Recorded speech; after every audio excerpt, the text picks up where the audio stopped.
So how does homeschooling work? Well, when you homeschool, you DIY your child's education. You pick and choose the learning materials and activities. You set the pace and the schedule of the assignments, and you keep track of the progress. The law in South Carolina is somewhat specific about the record keeping the parent is supposed to maintain in order to see that you're making progress. They want someone to verify that you're doing the paperwork.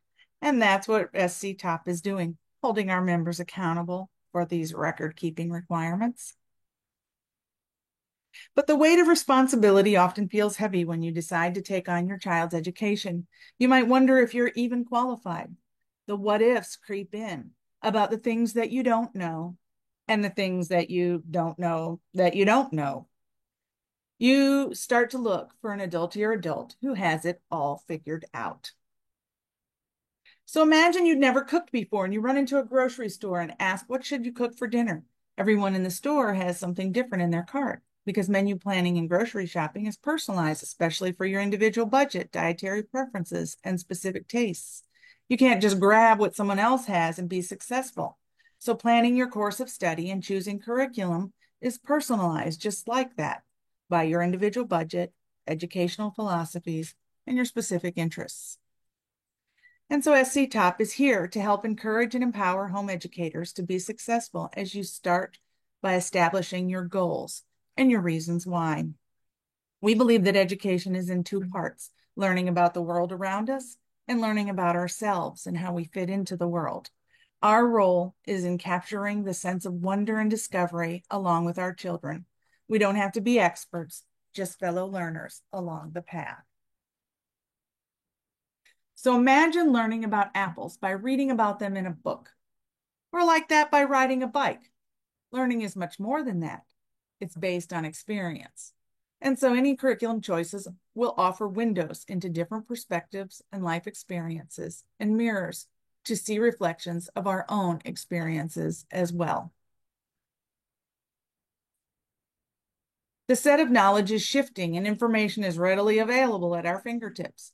So knowing how to learn, how to find information, and think critically about the sources is more important than finding the right curriculum. And these things are not necessarily measurable in standardized tests. So how do we know that they're really learning? The sparks of curiosity are there. And I call them aha moments when you realize they've learned a new skill, like the sparks that start to kindle into a flame. We must fan those sparks of curiosity. And then we have to write it down as part of the daily log of learning activities, just so we can remember it. Then we can start to trust the learner. We realize that kids are all natural learners and they are driven by personal passions, questions, and yes, even play, not by those extrinsic rewards and contrived contexts. We lean less and less on the notion that they must be forced to learn and that learning only counts if it's boring.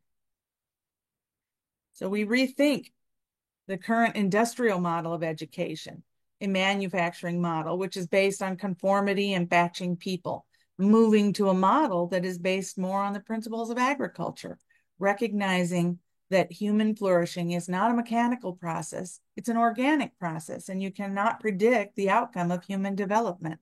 You can only, like a farmer, is create the conditions under which they will begin to flourish. And almost every one of us knows what's required for deep, powerful learning to take place. But there's a huge disconnect in what we believe and know about learning and what we practice. Childhood is actually not a race. Children will learn when they are ready. And it's far too easy for us to focus on the things that aren't working, the things that they haven't learned yet. We can miss that incremental daily growth when then they come out of their room one day and their pants are too short, as if they've suddenly sprouted overnight. Same with their learning outcomes. So we're taking this moment to look back at the progress that we've made so far, and let's celebrate this milestone.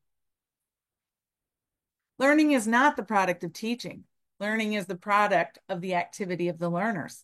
And it's an amazing time to be a learner, but it also makes it perhaps the most challenging time for our education system ever. And we're all playing an incredibly important role in the lives of the kids and communities in moving away from a top-down educational model to learner-centered methods. We strive to be good enough, not perfect. Parents, teachers, coaches, kids don't need perfect role models. In fact, perfection doesn't serve them. It doesn't serve the adults in their lives either.